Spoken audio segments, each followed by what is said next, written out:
विद्यार्थी मित्रांनो, good morning. Art stream या माझ्या यूट्यूब चॅनलवर तुम्हा सर्वांचे मनपूर्वक स्वागत.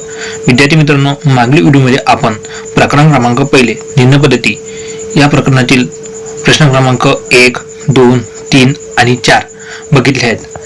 आजच्या व्हिडिओमध्ये आपण प्रश्न क्रमांक 5 खालील विधानाका सर्वथा सत्य आहे का ते लघु सत्यता कोष्टकाच्या आधाराने ठरवा हा प्रश्न बघणार आहोत. चला तर मग व्हिडिओ सुरू करूया.